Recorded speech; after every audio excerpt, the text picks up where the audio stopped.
All right, everybody, welcome once again to another episode of the Red Delta Project's podcast and live stream here on the Red Delta Project YouTube channel. It's Wednesday night, 7 o'clock. That's usually the time I like to post these sorts of things. So thank you very much for coming along. And as a reminder, my name is Matt Schifferle, founder of the Red Delta Project and author of the books that sponsor these episodes, which are all listed down below in the description below, as well as other resources I'll be naming throughout this episode. So this week's topic is a bit of one by request. I've been getting a lot more questions about my intuitive training or adaptive training approach that I've often talked about in previous episodes, as well as my videos here on the Red Delta Project YouTube channel. And it's also, I'm devoting a special section of my next upcoming book on micro workouts to this as well. So this is kind of a little preview of my upcoming book on micro workouts. And the reason for that is because micro workouts or short workouts really kind of make this sort of training and adaptive training much more possible. Instead of having these big, large workouts that take a lot of planning and a lot of time and energy, short little workouts are much more flexible. So adaptive training is a lot easier. So first and foremost, like, what is intuitive or adaptive training, which is basically where we don't necessarily have a super strict workout routine, right? Like right now, if you said, what's your workout routine? Like, I don't have a routine. I don't follow any sort of routine. If it's Monday, I'm not going to wake up and say, oh, it's Monday. That means I'm doing these muscle groups or these exercises, and this is how I'm doing it. However, because there's no workout routine, that does not mean there is no plan. Like with intuitive eating, one of the biggest misconceptions about intuitive training is that you're just kind of winging it and going without any sort of a game plan or any sort of a compass needle, and you're just doing whatever you feel like. That's not at all what it's about.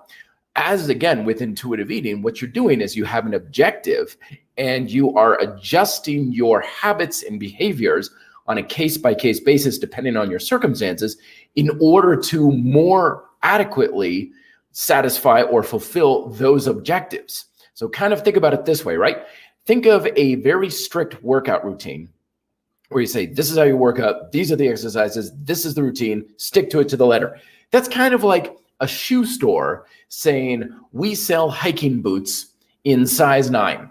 And that's the only thing we ever sell. So if you want size 9 hiking boots, that's what you have. And if someone came in and they're like, okay, I think I want tennis shoes, I'm like, nope, you have the wrong store. Or if you came in and you're like, I'm hiking, great, this is just where you want to be, but I'm a size 12. Nope, you have the wrong feet. And that's one of the biggest problems that we often run into with super strict workout routines, especially if your lifestyle is kind of all helter-skelter like mine is right now, where keep in mind that we have 3 factors in our approach to diet and exercise. We have the laws of Mother Nature, which are responsible for your results. We have the laws of human nature, which are how we interact with the laws of Mother Nature. And then we have the rules and plan of our program. Now, we cannot change the first 2. Only the third one, the program itself, can we change.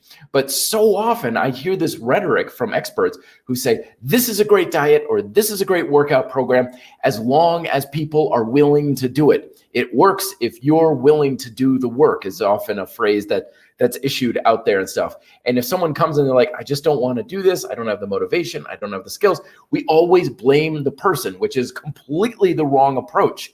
Because that's like, again, someone coming into the shoe store saying, I have size 10 shoes. And they're like, well, your feet are wrong. Get out of here kind of thing.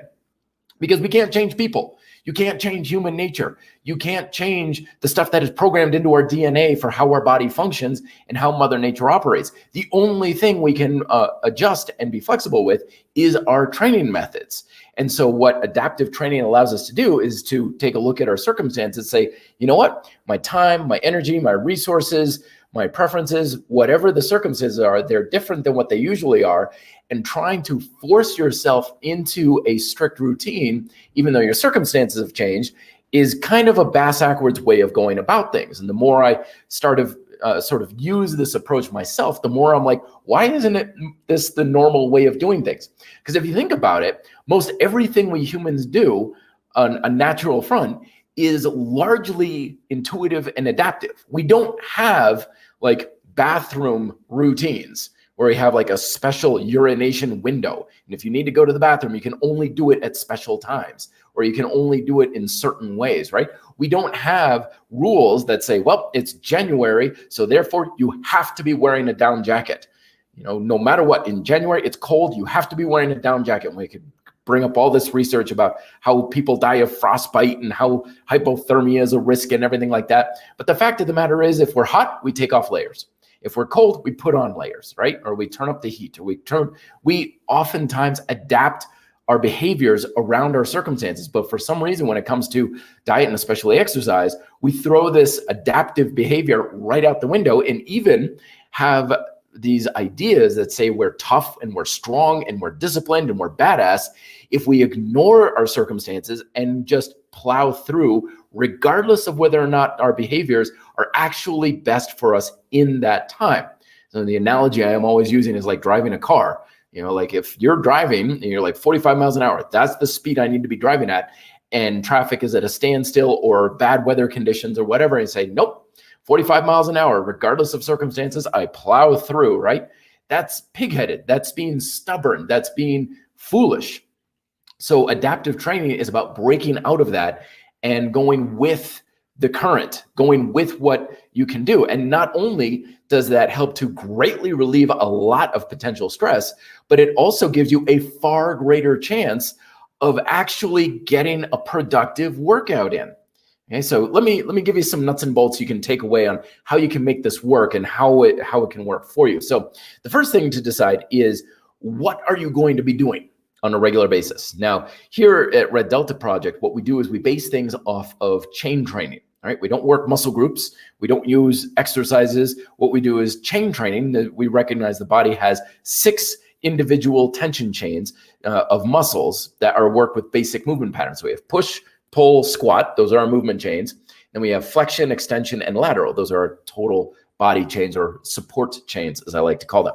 So right from the get-go, that really simplifies training, because everything falls into one of those 6 categories from a strength training standpoint, right? So when I get up in the morning, I'm like, what chains am I working? I don't think about what exercises I'm doing just yet. I don't think about how I'm doing them yet. I'm just looking at what sort of chains are ready to work today. And that's just based on what sort of conditions am I facing in my body, in my time, and my energy and stuff that give me the best chance of progressively working that chain. Because remember that we don't get points in the workout world for busting our ass. We don't get points for working hard and blood, sweat, and tears workouts. You also don't get points for sticking to a routine. The only way that your body gets told that it needs to change so it gets bigger and stronger and faster and whatever you want is your ability to say, okay, body, I know you did X last time. Now I need you to do that a little bit better. It's progression. Progression is the reason why we get the results that we want.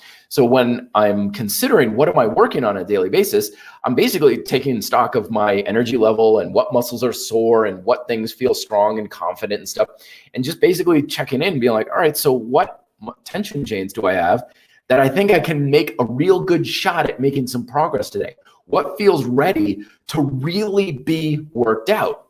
So imagine this analogy. Imagine if I said, okay, I'm going to give you a job where you run around a track, like a Olympic track, right? You get 1 lap.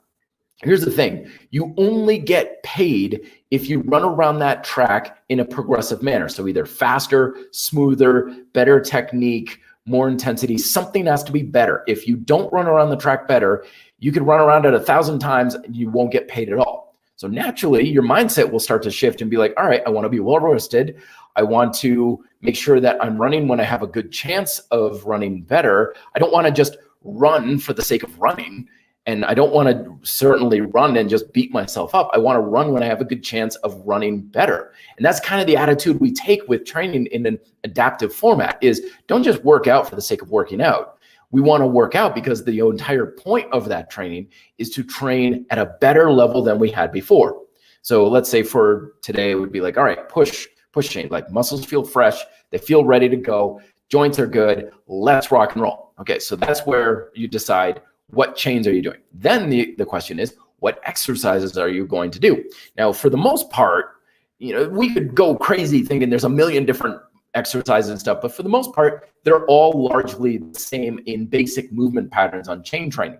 So you have push, pull, squat, right? That's for movement patterns. Now, generally, like, I don't care what kind of push-up variations you do. It's all roughly the same thing. It's all involving the same muscles, and it's all going in the same basic movement pattern. Yeah, we can tweak it. We could change the flavors around a little bit, but basically what I practice depends on what I can use to satisfy the parameters for that workout. So all of my workouts, again, are grind style calisthenics. So I got the 4 phases of grind style calisthenics workout. If you don't know grind style, you can check out the books down below. But all of my workouts are like, okay, push chain, grind style. And usually basic movement patterns work. So I've got the tension phase. So I've got some sort of isometric. I got the stability phase, which is basically shifting push-ups for now. Strength phase is really the meat and potatoes. And that's just a basic movement pattern. That's some sort of push-up variation and or some dip.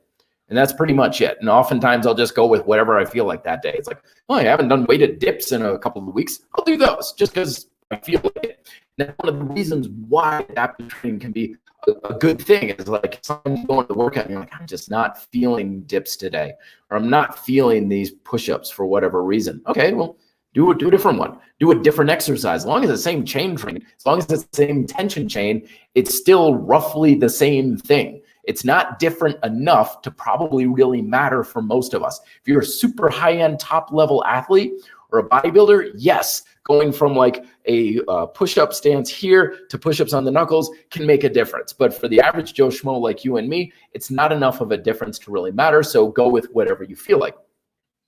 So that's how I decide what exercises, largely just what do I want to do for that chain.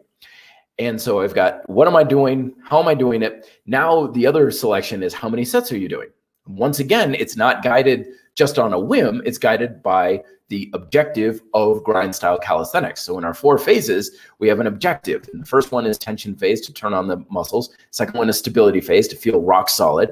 Third is to work the strength aspect of the muscles as hard as possible. And the fourth is just to kind of wear it out with some high rep training, just finisher, if you will. And so the number of sets I do is however many it takes to achieve that objective. Sometimes it's 2 work sets, sometimes it's 5. You know, I will continue to keep doing sets as long as I feel those sets are progressive or productive even, right? So the other day I was doing my commando pull-ups, and to be honest with you, I couldn't tell you how many sets I did. I think it was like close to 4 or 5 sets, right? Because every time I did it, I was like, that's feeling good. It's strong. I feel like I'm really working my muscles in a very hard way. And each one was like, I'm feeling it more in this muscle, or I'm really getting my stability down. Everything felt good. And then suddenly it was like, bang. It was like, okay, I'm barely getting 2 reps now. Okay, now I'm really starting to struggle. That's when I cut it off.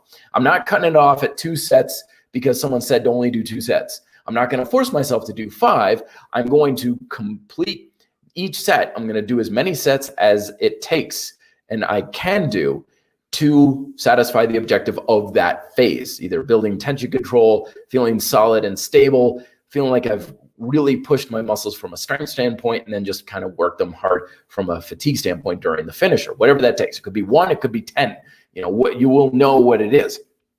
So that in a nutshell is how I base my adaptive training methods. Is each day, it's like, what tension chains have I not worked in a while, or what ones are feeling fresh that I can potentially progress and get a really good workout in. I just select the exercises that either I feel like doing or whatever ones I haven't done in a while. Or sometimes, you know, I'll get in a phase and I'll be like, man, these archer push-ups are really feeling good. And I'll just stick with that for several weeks. And I'm like, I'm still on the archer push-up train. I'm still making progress. I'm still feeling good about these. I'm going to stick with this for a while. And then on the next couple of workouts, I'm like, okay, weighted dips. Or it could be a case of, you don't have a dip bar, you got to do push-ups. Okay, I'll do push-ups kind of thing. So it gives you the flexibility to go along with what you've got in your circumstances. And then it's basically a matter of rinse and repeat and going with that. And like I said, it relieves a lot of stress and tension. And that's one of the biggest advantages of it. Because I remember plenty of times, I'm sure you can relate too, where you force yourself to do the workout even though you didn't have the energy, you didn't feel like doing it, you sure as hell didn't want to do it, you were sore, you were achy, your body didn't feel ready, but you did it purely because it was part of your plan. purely because it's Wednesday and you do pull-ups on Wednesday. That's the only reason why you're doing it. And there's something to be said, sure, for being disciplined about sticking to a plan, especially if you're a beginner. However, there's a greater amount of discipline in being able to be flexible and make your calls and choices to deviate from a plan. See, discipline isn't about forcing yourself to do things that you don't want to do. Discipline is about knowing what's right and doing that regardless of how you're feeling. So if you're feeling like I'm not up for this, my wrists are bothering me, my body's not up for it, I'm exhausted, whatever the circumstance, basically your circumstances are saying you could work out, but it's not going to be pretty. It's like, okay, but tomorrow I'll probably be in better shape for this. It's like, okay, then do it tomorrow. That's not being lazy. That's not, putting it off or being undisciplined. That is being disciplined because you're making the choice to say, I'm going to be better off doing this other day. And in the meantime, you could say, yeah, I want to still do something. So I'll actually, you know what? My flexion chain is feeling pretty good. I'm going to see if I can't hold a plank for 5 minutes or something like that, right? That's being disciplined. It takes a lot of discipline to be flexible and adaptive, to stay on course so that you have the objectives that you're still satisfying rather than setting it to more pure chance by sticking to a strict routine. Now, of course, this isn't for everybody. Some people are going to be better off who have a strict routine. A lot of people, especially if you're beginning and you're building up that habitual training momentum, that can be really good. Sometimes if someone has a very structured lifestyle, it can work particularly well, like every day, same kind of thing, like Groundhog Day, Bill Murray, every day, eating the same thing, go to work and getting up at the same time. One of the reasons why I finally adopted this approach is because my life is not like that at all. Like every day, I am in a completely different scenario. Like my time, my energy, my physical ability, very different. I have no consistency with that whatsoever. So forcing myself to stick to a workout routine actually jeopardizes my training consistency, because from one workout to the next, I have no idea if it's going to be a productive workout. But by being flexible and adaptive, all of my workouts can be much more productive, or at least stand a much greater chance of being productive. So the flexibility actually affords more consistency. So there you go. There's adaptive training. Let me know if you have any questions down below. And again, there's going to be a special section in my upcoming book on micro workouts on that as well. But let's get into some of these live Q&A questions. Everybody's on today. Thank you so much, folks, for coming on to the live feed. And as always, that way, there's timestamps down below if you want to jump ahead to some of these sorts of things. It's one of those things that you're able to skip ahead to. All right, let's see. Questions. Here we go. Don Trey, good to talk to you again, man. What progression should I do after I master the shrimp and pistol squat? I don't know. I've never met anybody who has. The question, I'll give you the Cavadlo answer to this one. Alan Danny Cavadlo answered it in this way: of once you can get a technique, do it better.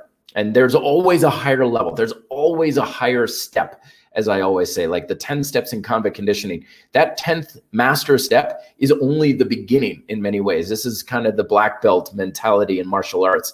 Like a lot of people, they look at black belts in martial arts and they think that's the top of the mountain.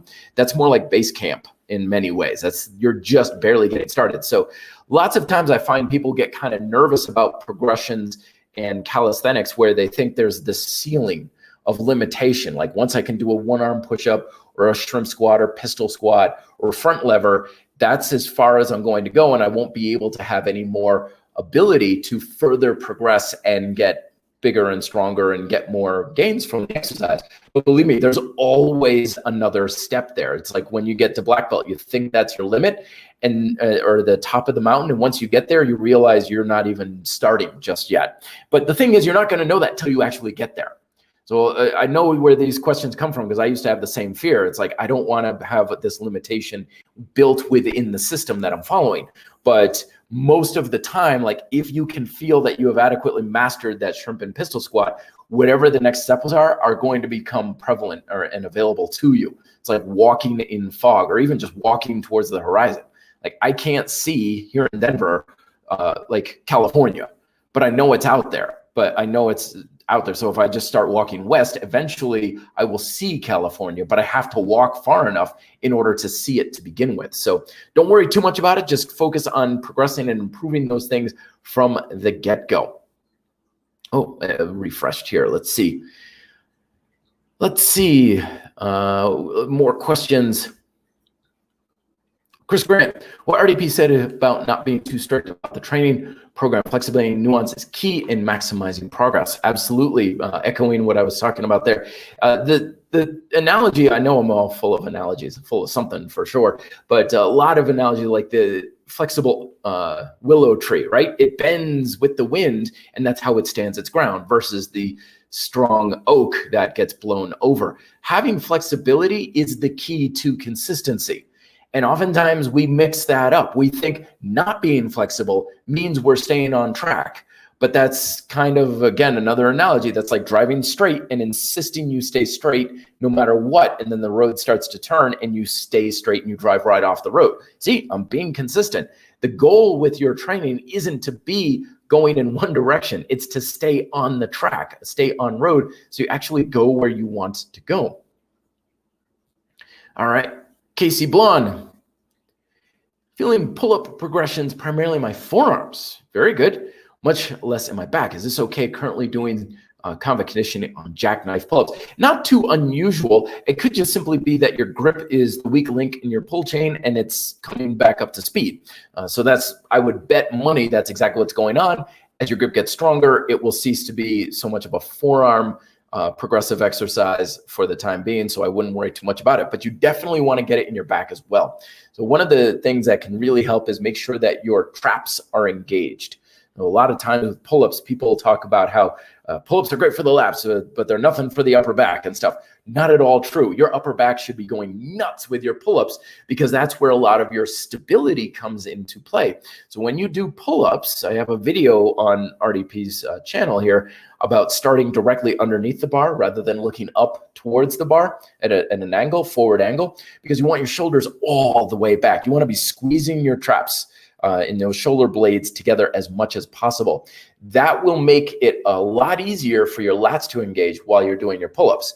So that will have lats, that will have traps, that will have rear deltoids, biceps, and forearms, of course, so that way the tension is going through the entire pull chain as opposed to in one area. But usually forearms, like that, it's one of those things where you want to make sure that your grip is just getting stronger overall, which will happen in time. And grip tends to get stronger relatively quickly. I've been playing around with a lot more grip work these days as well. I've got some new grip toys from Duomatic they sent me that I've been playing with. My forearms are actually a little sore as I'm flexing it here, and it feels really good. I love forearm work. And your grip gets really strong very, very quickly. All right. Zarate Karate, good to have you back on here. Thank you so much. ISO pull holds, push-up holds, wall sit, pistol squat holds. Is this enough for isometrics? It's never enough. Always more, always need more. Yes, isometrics, that's a great thing about isometrics is they work, and they always work, even with the smallest little bit or doing a whole lot. So let's go through the chain training checklist. Pull holds, so you got pull chain, push-up holds, push chain. You've got wall sit and pistol squat holds, that's squat chain. Is this enough for isometrics? Absolutely. You got a lot going on in there. I would add some sort of a bridge hold for isometrics, maybe even like a front lever that can be posterior chain or extension chain as well. And side planks. Side planks are actually underrated for a lot of people. And the reason is because a lot of people don't do them very well, but they're a great alignment exercise. When you do a side plank very well, you should have your whole back engaged. You should feel it in your shoulders. You should feel it in your lats. You should feel it throughout your entire side of your core, your hips, the lateral hamstrings, and quads as well. So I would throw in the isometric bridge and side plank once in a while, just as you see fit. It's a good warm-up for a lot of exercises, but those are your basic bread and butter that you're talking about right there as well. All right, next question here. Max covers, How do you get motivated to start working out again and stick with it? Do you have any advice to stay motivated, keep going? Actually, this goes right along with our topic today. And one of the great things about having a flexible approach is that you're always doing what you kind of feel like. You're always working with your circumstance. One of the biggest reasons why people get a loss of motivation is because they're trying to force a dogmatic approach to working out into their circumstances, and it keeps pulling them out of alignment. So their approach to workout, whatever they think it should be, or whatever program they're following, is demanding more time, more energy, more resources, more focus, and whatever they have that they don't really have, and it doesn't work for them. So again, it's like going into that shoe store and they're like, we only have size 9 shoes, and you're like a size 9.5 foot. You're like, all right, well, I'm going to force my foot into these size 9 shoes.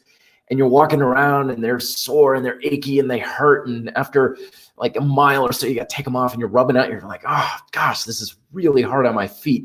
This really hurts. Of course, your desire to wear those shoes is going to plummet.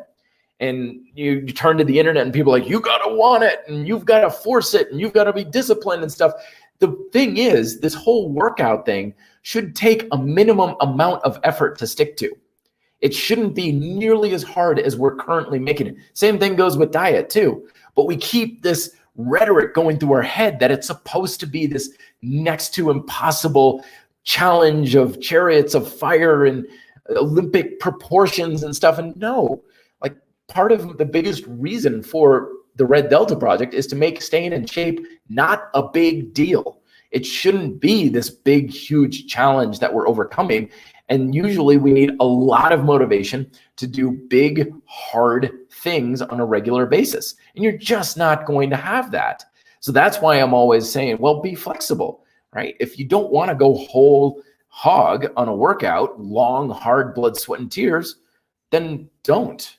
We're in this for the long run. If you're coming home after work and you're like, I am so not up for this hard workout, but I want to just get the blood flowing a little bit, well, then start with something nice and light and easy. Some of those isometrics we mentioned earlier, right? And 9 times out of 10, you get the blood flowing stuff and you're like, all right, time for a set of pull-ups. Now I'm really starting to feel the chest work. Let's get some push-ups in here. And it ramps up. That's almost always what happens. Just get moving and things will carry on. But sometimes you'll be like, yeah, I'm totally not feeling this today. Okay, you got the blood flowing. You're a little limber. All right, call it a day. Like, because tomorrow's another day. You've got another chance. Tomorrow you could wake up and you're like, I'm going to crush the hell out of these pull-ups today because my biceps are hungry for some serious resistance. Great. Go whole ham on it. Because one of the reasons why the approach, adaptive approach works is not only does it give you permission to slow down and cut back when you're tired and stuff, but it also gives you permission to floor it and go like crazy when you have those opportunities. And that's usually where I find people kind of get stuck. Sometimes people are like, I want to do more, or I want to go heavier, or I want to try this next step in combat conditioning, or I want to try a heavier weight. And the dogmatic approach is saying, no, you can't go harder and heavier and faster and try the next advanced level thing, even though you're like spitting fire out of your ears going like, I am fully ready to tackle this thing. Adaptive training says when you got a clear road in front of you, pedal to the floor, go for it. Yeah, because that will happen. The motivation will go through the roof and you're just going to want to train like a madman. Go for it. Go and really just crush it. But there are also times when you're going to want to scale back. So scale back, just like driving on that freeway. Sometimes you got to speed up. Sometimes you got to slow down. But if you try to do it one way, you're going to end up either crashing or just saying, I can't maintain this, and your motivation will dive. That's why I always say like a loss of motivation is usually a sign that there's a misalignment somewhere. Like something's wrong. And when people come to me and they've got chronic motivation issues, like I never have motivation to work out, I treat that in the same respect as if you came to me and said, this exercise really hurts my shoulder. Same exact thing. Something's out of alignment. Something's causing stress somewhere. And the number one way that we're going to get the most out of our workouts and not make them such a big deal so that we can do them in a very high level is to reduce stress, physical, mental, and emotional, as much as humanly possible. All right. Henry Reed, hey Matt, do you have any tips on having low pain tolerance? I feel like I'm majorly missing out on improvements because I'm majorly uncomfortable with minor discomfort. Lots of ways you can go about this. So pain tolerance is oftentimes the sign of just too much stress elsewhere in our life. Like when we are stressed and anxious and just overall we're beat up, like we're not sleeping very well, we've got a lot of stress going on in our lives, our pain tolerance plummets. And it one of those things where people will just stop a set even though they've got plenty more reps. They're like, yeah, that's good enough, I just don't have it in me to keep going. So oftentimes reducing unnecessary stress elsewhere is key. Also making sure that you have better alignment in the exercise itself so you have less pain or stress in the joints. So good exercise, effective exercise, exercise that is done well shouldn't hurt. It should feel good. When things are in good alignment, they should feel good. It shouldn't be painful. And a lot of times when we're doing exercise, like, oh man, that hard on the knees, hard on the shoulders. That's again a sign something's not quite right. It shouldn't be as hard as we're making it. Again, I sound like a broken record, but you should be able to make a lot happen even with a low pain tolerance, because there shouldn't be a lot of pain from this sort of thing. And the amount of effort and that goes into something means that your ability to handle things is going to go down. So look for areas in your life to reduce stress. Make sure you're getting plenty of good food. Make sure you're getting plenty of sleep. Don't worry too much about, stressful things going on outside of your life right now. Like today, for example, we've got the counting elections here in the United States for president. And I've been going to people's homes all day long, training people, and everybody's like, oh God, I just can't get through this workout. And they're really, really stressed out about the outcome of this election.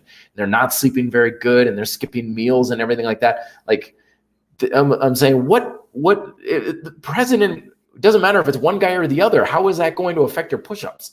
Right now, it is affecting your push-ups. So you're letting the outcome of the government and presidential election determine the effectiveness of your workout. Like it's a domino effect here. So don't be too stressed out about these sorts of things. But overall, I would say don't worry too much about being able to handle discomfort. Question why you have to handle so much discomfort in the first place. And then also working out brings your level up. Like subjecting yourself to cold, subjecting yourself to discomfort on a regular basis. I know a lot of people are huge fans of taking cold showers for exactly that reason. And they go and they take a cold shower first thing in the morning. They're like, well, nothing I do today is going to be uncomfortable. So everything else is going to feel like a breeze compared to that. So when they go to their workout, they're pushing themselves to a higher level because their level of pain tolerance or their perspective of what is discomfort is actually so high that when they're getting to the limit of what they can do for their exercise, they're like, oh yeah, this is still fairly comfortable, fairly easy. All right, I'm rambling on that one. All right, more questions here, everybody. Thanks for coming on in. Let's see, what can we do for you here today?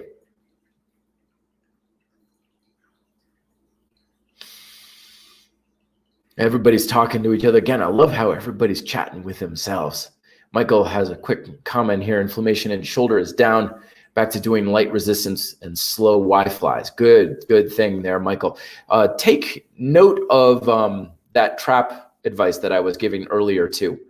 When it came to the pull-ups, like a lot of inflammation and stress in the shoulder is due to a lack of activation or stability in the shoulder blades, those traps. When the shoulder blades are more stable and they're locked in or they're moving with more control during the exercise, there's a lot less stress on the shoulder joint, the elbow joint, and the wrist joint as well. Like a lot of times when people are like, oh, my wrists hurt when doing push-ups or my elbows hurt when I'm doing pull-ups or something, that tells me something in their scapular stability is off, because when that's in better alignment, there's almost no stress in those joints and it's all in the muscles. But glad the inflammation is down. That's definitely a good thing. All right, next question. I'm looking into becoming a personal trainer. Any advice on which certification I should go after? Maybe one that vibes with your approach. Well, when you're starting off in the personal training field, the first thing to do is just get a basic certification through an accredited organization. Now, when I started getting into training, there was no such thing as accreditation. You could literally get a certification from a box of Cracker Jacks, and it was just as much valid as anything else out there, right? Nowadays, though, you do have accreditation through organizations like NASM, NASM, or NSCA, ACE, that's the one I have, American Council on Exercise. Just a basic level certification. Don't worry about specializing just yet. You need something that just basically says, I understand the basics of fitness and human physiology. And so if you just go and Google accredited personal training certifications, you'll get your list and stuff, and there you go. And just get one of those. That's like getting your driver's license for your car. It doesn't mean you're good at anything just yet, because I got my certification, walked on the gym floor and realized I had no idea whatsoever of what I was doing, because a lot of your abilities and your skills as a trainer come from experience, not from a certification. And also know that for the most part, nobody's going to give one rat's ass about what certification you hold. I've never once had a client ask me for my certification or even cared what kind of certification I hold. The only people who ever care about my cert is my employers at various gyms, because they need it for insurance purposes. And even then, it's just, you certified? Yeah, show me your certificate. Okay, great. Photocopy, send it off to corporate. Great, we're good. Like, that's as far as it gets you. Then once you've got that, then you go into your specialties. Okay? Now, you, as a trainer, you need to have your hands in a lot of pots, but it helps to specialize. Like my specialty, obviously, calisthenics and isometrics and stuff, right? So that's what I specialize in. But I've also done a lot of seminars and research and stuff on kettlebells, dumbbell training, a little bit on things like sports performance, specifically for endurance athletes, cycling, running, ski conditioning. These are things that I have a personal interest in, right? So that gives me a little bit of a niche. But also know that there are just areas you're just not going to be the best at. Like for me, like you do not want me teaching you how to Olympic lift. I am the last person who should ever be teaching or even mentioning an exercise in the Olympic lifting world, because I am about that proficient in it and I care about that much about it. It's just never been in my wheelhouse, right? So that's why you want to be kind of well-versed in a broad range of things, because even though I'm a calisthenics guy, if someone in the gym says, hey, Matt, can you teach me the basics on how to do a kettlebell swing or how to deadlift? I got to be able to step up and do that, right? I can't just say, nope, you should be doing calisthenics, because you need to be able to be well-versed in a lot of areas, but also know that you're going to have areas where you're like, yep, training for a marathon, I'm really not too sure about how you want to go about doing that. I could give you conditioning exercises for being a better runner, but for marathon and triathlon prep, I'm not the guy, but I do know someone who is, so I can refer you to that. So always be aware of your scope of practice and able to refer out. But yeah, basic certification, get that done, get that taken care of, then specialize and get your certifications and your seminars and your specialties where you're interested, because maybe you are an Olympic lifter and that's what you want to focus on. Great, wonderful. Let that go in that area, because people will seek out the specialties. No one cares that I'm ACE certified. But I've had a lot of people come up to me and they're like, oh, you're a bodyweight guy. Okay, you can teach me how to stay in shape even though I don't have a lot of equipment? Yes, I can. That's exactly what I can teach you. I'm one of the best in the area for that. And so that's why people would come to me. All right, Ronald, good question here. Do you think high volume calisthenics program by Old School Calisthenics is good program to follow? Damned if I know. Like, I have no idea, because I don't know you. It's always a question of what program is best for you. So this is back again with the idea of alignment. Some people are going to be in better alignment with lower volume. Some people are going to be in better volume alignment with higher volume.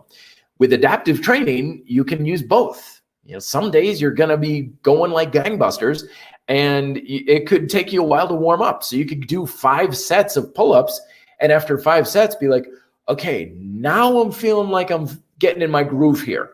Now I'm feeling like I'm getting this, the muscles are turning on. I'm feeling good about this. Let me keep going, right? So that would be more of a high volume workout, because that was better for you that day.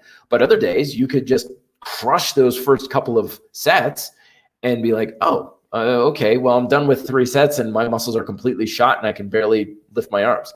All right, 2 sets it is, 3 sets it is, whatever the case may be. It may vary and stuff. So being flexible about it is good. So programs like Dorian's high volume and stuff, that's great if you err on that side. But I would say don't get too stuck into thinking that you have to be high volume, because sometimes that may be better. Sometimes it may be worse. If you ever find yourself in a program and you're just grinding out reps for the sake of getting through it, you're probably not getting much out of that. You're probably not really making anything productive happen.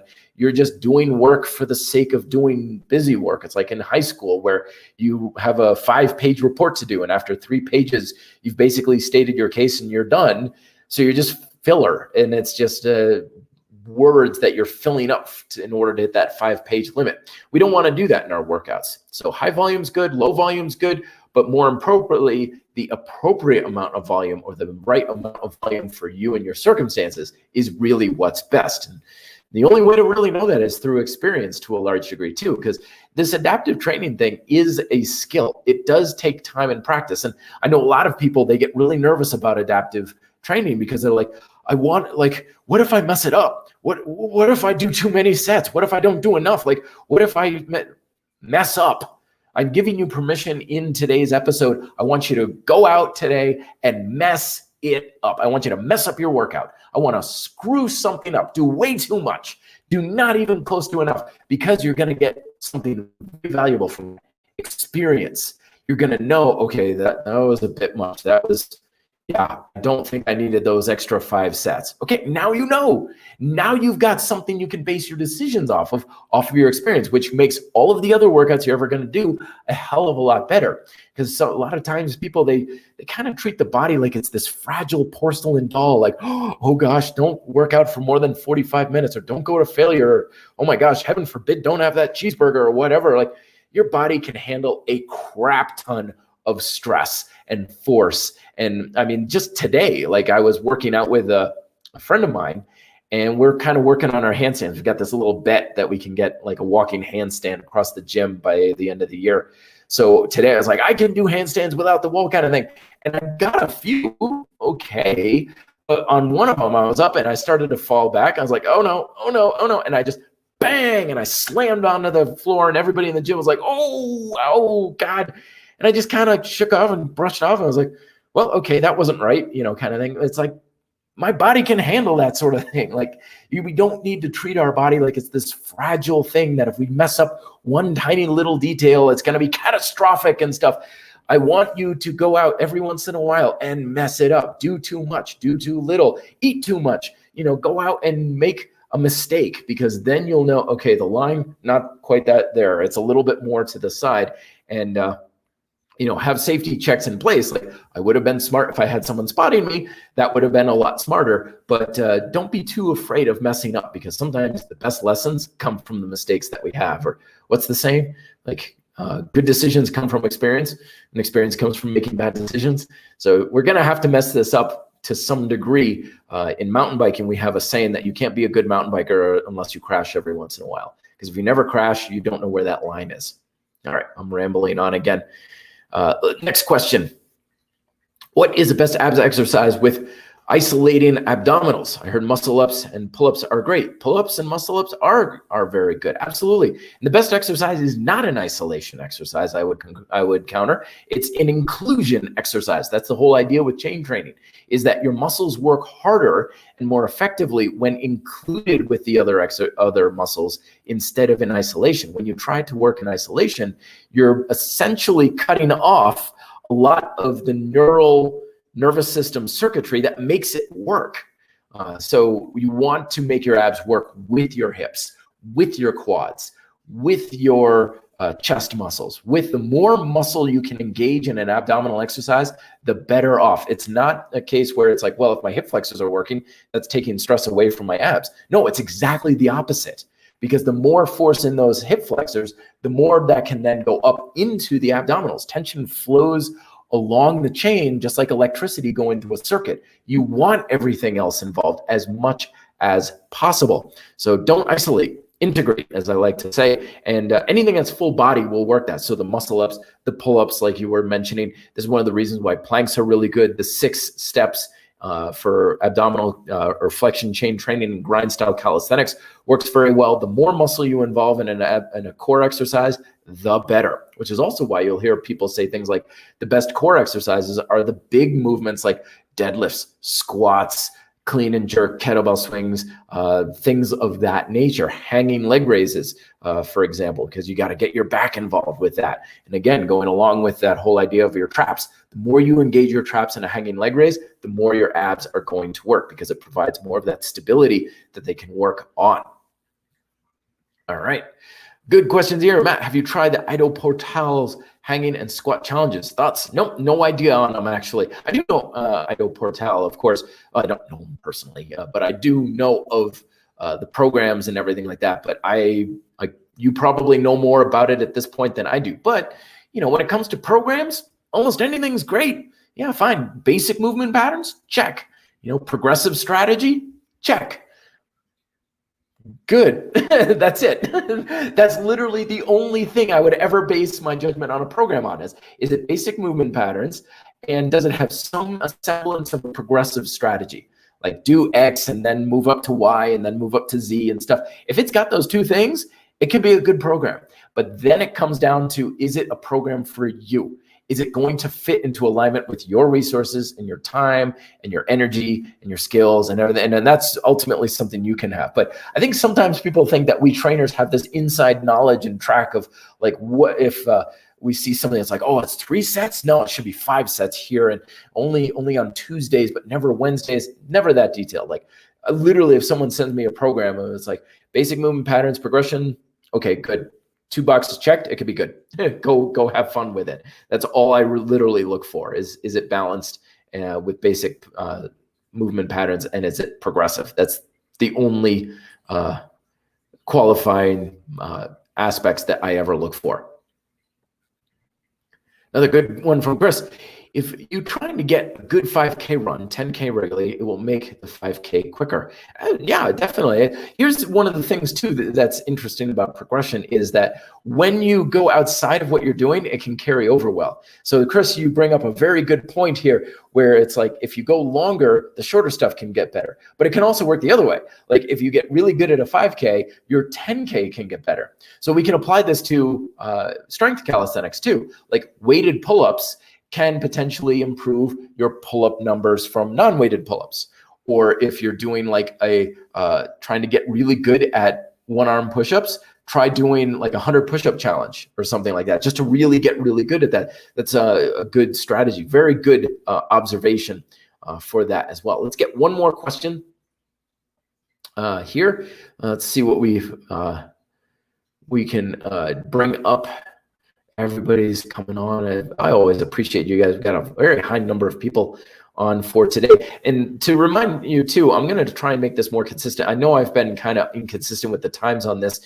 Wednesday nights, usually I come home from work and that's not consistent. So 7 o'clock Wednesday night here, Denver time, Mountain time, that's when this will officially start. So I'll be putting up things on the Instagram channel and everything like that. One more. Okay, last question.